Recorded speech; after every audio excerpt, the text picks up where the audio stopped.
As promised, this is a follow-up to my photography tip of the week number 42 on exposure compensation. My name is Phil Morris, the Time and Time photographer, and what I wanted to show you were the two files that I talked about.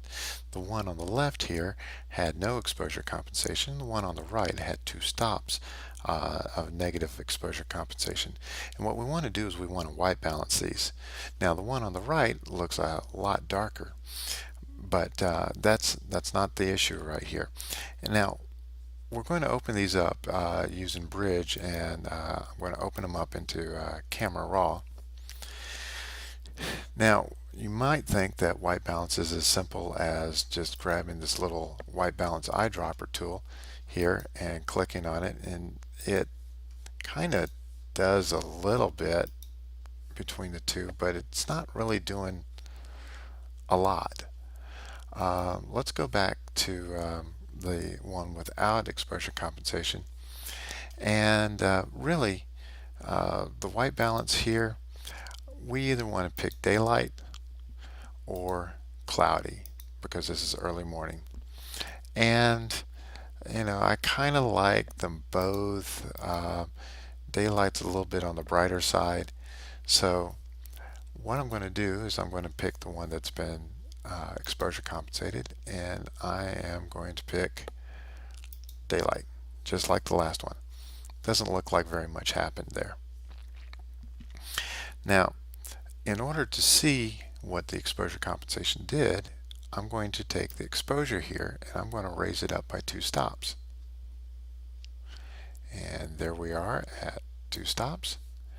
And now if you can compare, this is the one that has been compensated, and this one here, when it switches over, hasn't.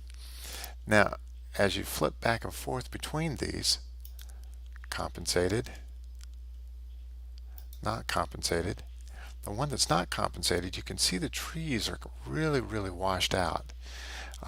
There's also a little less depth to the snow here.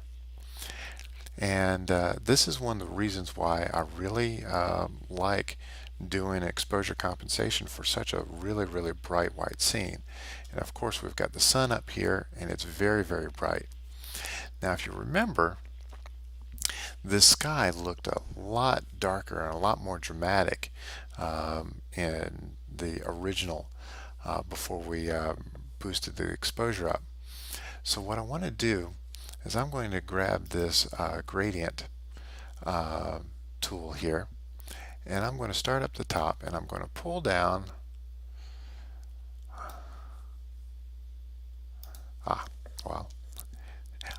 First I need to tell it to do an adjustment. What I'm going to do is I'm going to go ahead and put that -2 exposure back in, and I'm going to pull down into the trees a little bit. It's a gradient after all, and in fact I could pull way down here and it's not going to affect the trees that much. And let's balance it out, and now you can see that the sky is much more dramatic, and the coloring is somewhat close to this shadow right here. And what I want to do is I want to get the coloring of the sky a little bit closer to that shadow. So what I'm going to do is I'm going to bump up my saturation a little bit, and probably about 20 right there. That will do.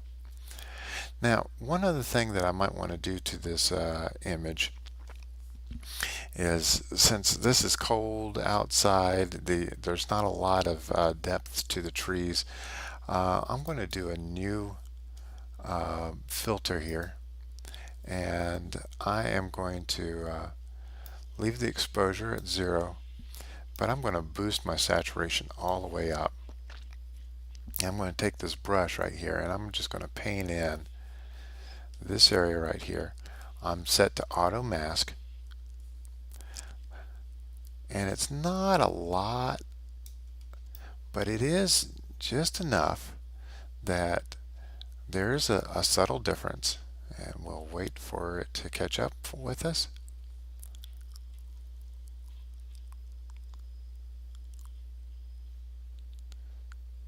It's definitely taking its sweet time. But adding that little bit of extra saturation really helps those trees stand out a little bit more. And as you can see, did a pretty decent job. As you mouse over the pen, you can see the area that I covered. And so this is the uncompensated, and this is compensated with the adjustments, and that's a much more dramatic image.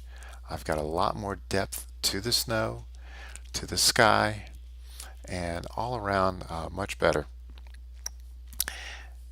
We'll go ahead and click done, and now we'll see the updates to these images. Oops. And here's the before, and there's the after, and that's what exposure compensation can do for you. I would like to thank you for watching this podcast, and see you again next time.